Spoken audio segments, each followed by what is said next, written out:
अभी आजकल there is 5th generation warfare की लोग बात कर रहे हैं जी। लेकिन 1st generation, 2nd generation, 3rd generation, 4th generation जो इसके पहले थे, उसमें से एक बहुत इंपॉर्टेंट जो बात थी वो ये बात थी कि कितने दूर से आप अपने दुश्मन को मार सकते हैं। एक जमाना था जब तलवारों से लड़ाई होती थी, जब धनुष आया तो आप कहते थे कि आप 20-30 गज से अपने दुश्मन को मार सकते हैं। फिर घोड़ा आया तो घोड़े से यह पता लगा कि आप कितनी स्पीड से चल सकते हैं। हवाई जहाज आया तो बोला साहब बड़ी ऊंचाई से आप मार सकते हैं। यानी कि वॉरफेयर में जो डिस्टेंस है, distance has always been a very very important and decisive factor. आज की तारीख में जब हम बात करते हैं बैलिस्टिक मिसाइल्स की, आपने बहुत बढ़िया एग्जांपल दिया और यही एग्जांपल मैं देना चाहता हूं ऑपरेशन सिंदूर का। बिना लाइन ऑफ कंट्रोल पार करे, बिना इंटरनेशनल बॉर्डर पार करे, भारत ने पाकिस्तान में दर्जनों ठिकाने ठोक दिए और कोई भारतीय फौजी ने पाकिस्तान की जमीन पे कदम तक नहीं रखा। और पाकिस्तान वाले खुद इंस्टाग्राम की रील बना के अपनी बर्बादी का जश्न मना रहे थे। That is the power of missile and rockets. ये है मिसाइल की ताकत। अब अगर आपको मिसाइल की ABCD समझना है तो एयर वाइस मार्शल पीके श्रीवास्तव हमारे साथ मौजूद हैं। मिसाइल के डेवलपमेंट से लेकर मिसाइलें कैसी होनी चाहिए, इसमें दिमाग लगाने से लेकर हर एक जगह पर जिनका इन्वॉल्वमेंट हैंड्स ऑन रहा है। पीके श्रीवास्तव सर, मिसाइलें जरा हमारे दर्शकों को आम भाषा में समझाइए ताकि एक लेमैन भी समझ पाए क्या है ये मामला। आगे से पेंसिल की नोक जैसा दिखाई दे रहा है लेकिन दुश्मन को उस नोक पर ले जाने का इसमें मादा जहां से वापसी नहीं होती है, समझाइए इसको। देखिए दिनेश, आपने बड़ी अच्छी बात की और सबसे अच्छी बात यह की क्या मिसाइल ढाल भी बन सकती है और तलवार भी बन सकती है।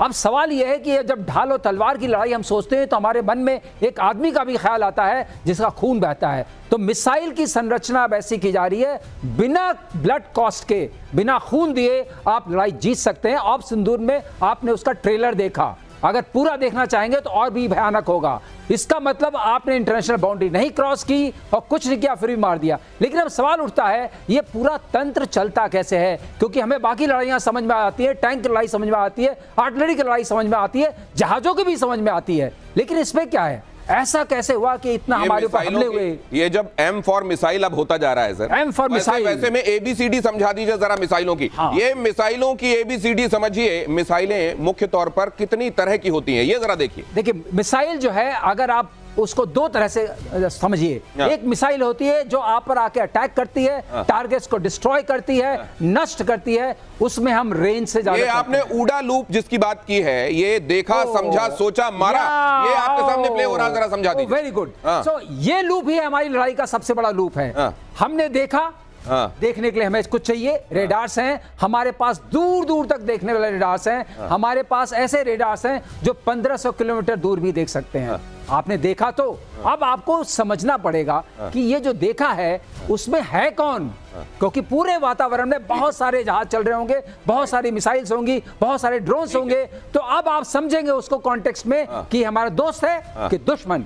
जब आपने समझा हमारा दोस्त है दुश्मन है, तो फिर आप नीचे आएंगे डिसाइड करने के लिए कि ये दोस्त कितना खतरनाक है, क्या है। उसके हिसाब से हम अपना जो हमारे पास तंत्र है मारने वाला, इंटरसेप्ट करने वाला, उसका इस्तेमाल करेंगे। क्योंकि एक बात ख्याल रखने वाली है कि हम कभी भी 2 रुपए के सामान को 20 रुपए से नहीं मारेंगे, वो भी तय करना पड़ता है क्योंकि वॉर इकोनॉमी भी होती है। अब आप देखिए, आपने डिसाइड किया, जब आप डिसाइड करते हैं तो आप डिसाइड इतनी रफ्तार में कैसे करेंगे, उसके लिए आपके पास IACCS है और आकाश तीर है, ये जानना जरूरी है। ये पूरा चक्र उसके सहारे चलता है, वो उसकी बैकबोन है। IACCS जो आपका है वो है integrated air command and control system, और आकाश तीर क्या करता है, आकाश तीर एक और बहुत बढ़िया चीज है। वो जितने रेडार्स हमारे पूरे हिंदुस्तान में, चाहे वो सिविल के हैं, चाहे वो मिलिट्री के हैं, चाहे नेवी के हैं, चाहे एयरफोर्स के, चाहे में है, वो सबको लेके फ्यूज करके एक एयर पिक्चर देता है। ये कहां मामला है, स्थिति में आप आ रहे हैं। अब आप आ गए, आपको जब मिला तो इंटीग्रेटेड। अभी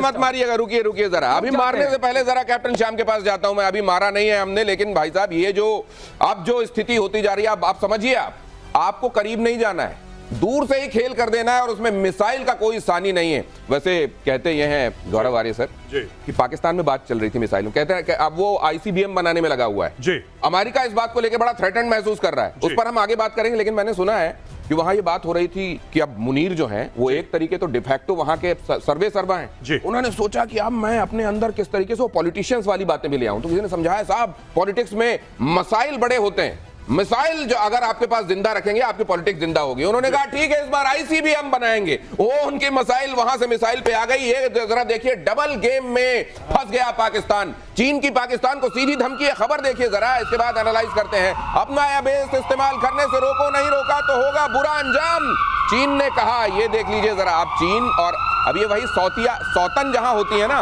वहां पे जो लड़ाई होती है, पाकिस्तान किसके साथ जाए, अमेरिका के साथ कि चीन के साथ, ये वहां पर चल रहा है। लेकिन दुनिया में मिसाइल के सिनेरियो और बढ़ती एनिमोसिटी के बीच इसका महत्व, कैप्टन श्याम, नेवी वालों के लिए कितना जरूरी अस्त्र है ये?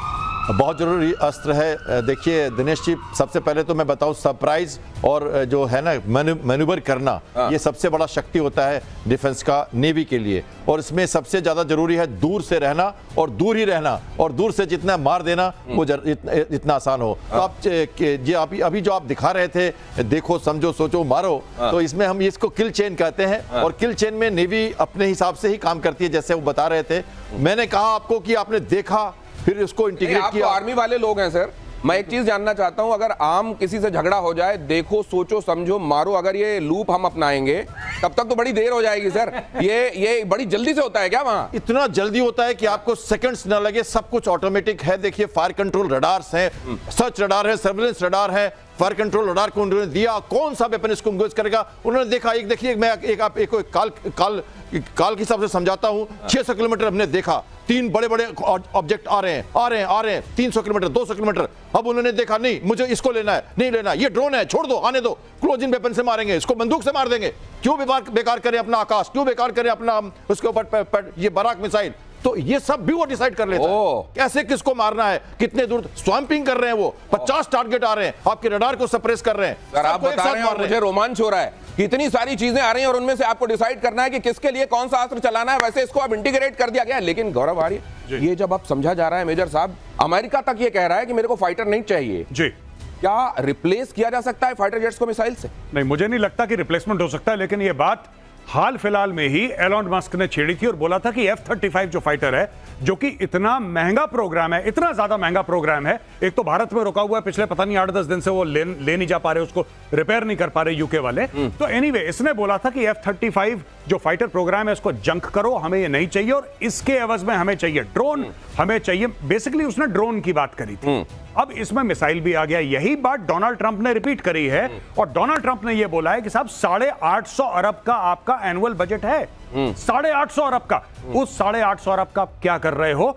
फाइटर प्लेन्स नहीं, आपको बैलिस्टिक मिसाइल। देखिए ना, ये जो 2 युद्ध हुए हैं हाल ही में, एक तो स्कर्मिश हुई भारत पाकिस्तान की और दूसरा ये जो अटैक करा था इजराइल ने, फिर जवाबी कार्रवाई करी ईरान ने। इस पूरी चीज में अगर आप इसका संदर्भ में कॉन्टेक्स्ट समझेंगे, context is very clear. Stand of distance, stand of कहते हैं, दूर से दबाया बटन, वहां पे बूम। ये और बड़ी खबर, दूर से दबाइए बटन, दूर रहिए, दूर ही रहिए, दूर से निपटा दीजिए। रक्षा क्षेत्र में एडवांस लेवल की तैयारी में भारत उड़ने वाली ऑटोमेटिक बंदूक, लीजिए फ्लाइंग गन आ गई, बनकर तैयार। Bharat supply and support of military materials and advance technology ने बनाई है ये बंदूक। उड़ते उड़ते ये बंदूक, अभी तक आपने बंदूक वालों को देखा होगा, फौज के लोगों को देखा होगा, अब ये उड़ते उड़ते वहां पे कहां काम तमाम कर देगी ये उड़ने वाली बंदूक। अभी तक किसी वॉर सिनेरियो में हमने उड़ने वाली बंदूक नहीं देखी। क्या ये पहल कदमी है भारत की तरफ से? देखिए, गौरव जो कह रहे थे उसी में ये है, और ये बंदूक उसी बात को बताती है कि जो हमारी ये चेन थी, डिसाइड एंड एक्ट, उस चेन से हम आदमी को निकालना चाहते हैं। क्योंकि आदमी रहेगा तो खून बहेगा और आदमी की एक लिमिटेशन होती है। जो भी ये आपका लूप है ये मिली सेकेंड्स में होना चाहिए, क्योंकि इतना जबरदस्त स्पीड हो गई है। मेरे सामान्य दिमाग में कौतूहल आ रहा है। मैं सरलीकरण कर दूं। नहीं, मुझे ये लग रहा है खून ही तो जंग। मैं एक चीज गौरव आर्य आपसे जानना चाहता हूं, अगर ऐसा है तो फिर तो अब आने वाले दिनों में कई मुल्क बैठे, एक वीडियो गेम सामने लगा हो, उसमें लड़े, जो जीतने वाला वो जीत करार दे दे। खून ही तो मेरे ख्याल से उसमें महत्वपूर्ण है। देखिए, खून महत्वपूर्ण हुआ करता था। आज की तारीख में आपने एक बात देखा, जब लोगों ने बोला कि 5 राफेल मार दिए, 10 राफेल मार दिए, भारत ने सिर्फ एक स्टेटमेंट दिया कि हमारे सारे के सारे फाइटर पायलट सुरक्षित हैं। एक फाइटर पायलट को बनाने में आपके 10 साल 15 साल निकल जाते हैं, तब आपका एक एक्सपर्ट पायलट बन के तैयार होता है। राफेल का या किसी और जहाज का क्या, वो तो चेक काट के आपको खरीदने हैं, बाकी और खरीद लोगे। हमें कौन सा लोन लेना है किसी से भाई, तो वैसे ही खरीद लेंगे। तो इंपॉर्टेंट चीज क्या है, यही भारत ने दिखाया कि इंपॉर्टेंट चीज ये है कि अपने बंदे जो हैं वो सेफ रहें। एयर मार्शल कुछ कहना चाह रहे हैं, लेकिन उससे पहले सर ये जो आपने इनफैक्ट इसको बनाने में भी आपने हमको हमारी बड़ी मदद की है। देखिए अग्नि 5 का एक प्रोटोटाइप, उसको याद दिलाने वाला ये मेरे पास जो मौजूद है, ये देखिए अग्नि 5 से रिलेटेड एक खबर आपको बता दूं, लेकिन उससे पहले चीन ने बनाया सबसे छोटा जासूसी ड्रोन, 0.6 सेंटीमीटर का जासूसी ड्रोन बनाया, तितली की तरह दिखता है ये ड्रोन। ये तो गजब ही हो रहा है, मतलब आपको लगेगा आपके पास एक मच्छर उड़ रहा है, आप जब तक उसके लिए मच्छरदानी या रैकेट का इंतजाम करेंगे पता चलेगा वो तो वहां कोई किसी तरीके का बारूद गिराकर चला गया। ये दुनिया जा किधर रही है? वो तितली वाला जो ड्रोन है बारूद नहीं गिराएगा। ये क्या है फिर? वो सिर्फ केवल जासूसी करेगा। सर्विलेंस करता है, सर्विलेंस सर्विलेंस करता है। अच्छा। और आजकल ऐसे चल पड़े हैं ड्रोन, बैठे हुए हैं, इस्तेमाल हो रहे हैं। ये रियलिटी है, ये बनाया नहीं है, ये रियलिटी हो चुकी है। और मैं आपको जो बता रहा था, मतलब ये सारा जो खतरा अब आ रहा है, सारा खतरा वो आसमान से आ रहा है। चाहे तो वो आपने कहा खून नहीं बहेगा, खून बहुत बहेगा, लेकिन मारने वाले का खून नहीं बहेगा, जिसके ऊपर डालेंगे उसका खून बहेगा।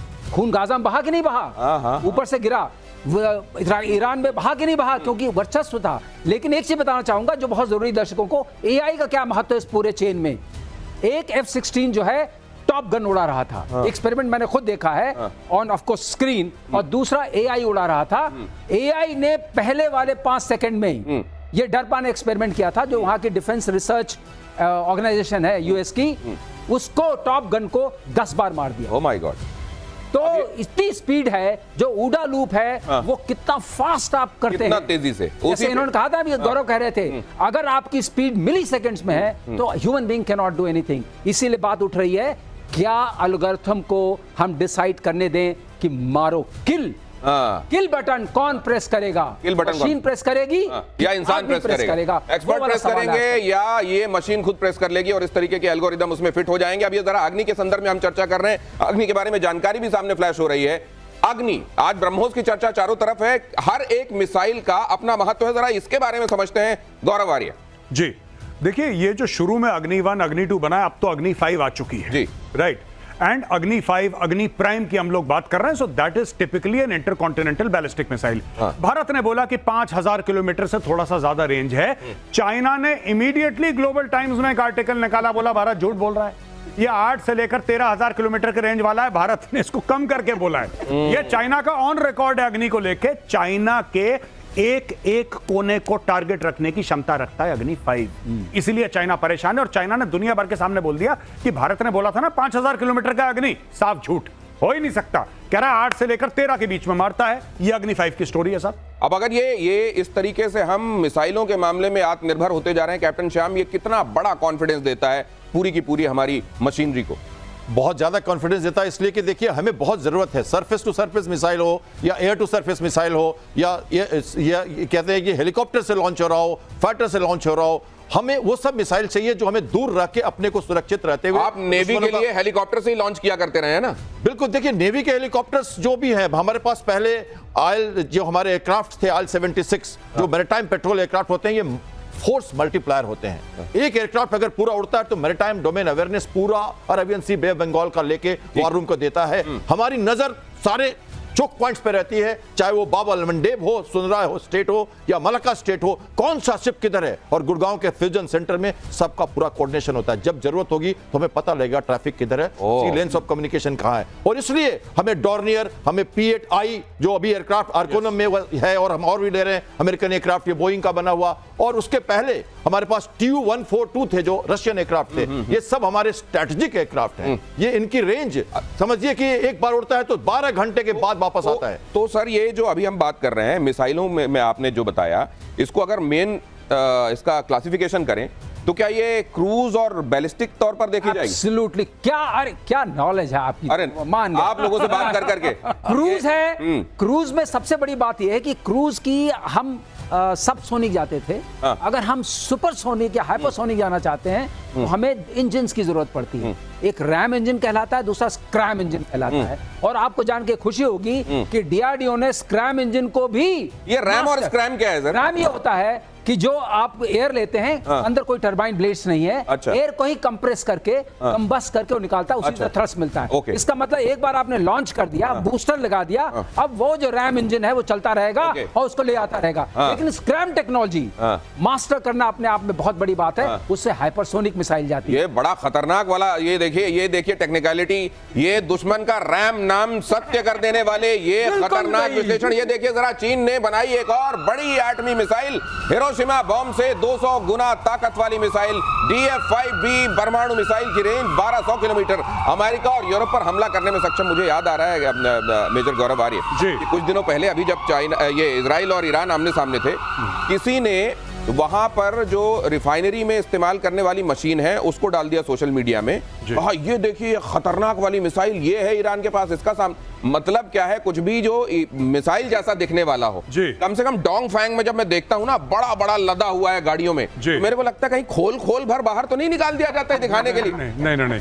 ये जो बात कर रहे हैं ना, ये 12,000 किलोमीटर की मारक क्षमता, न्यूक्लियर, कन्वेंशनल, और जाहिर सी बात है कि जब 12,000 किलोमीटर है तो naturally it is made for a nuclear payload.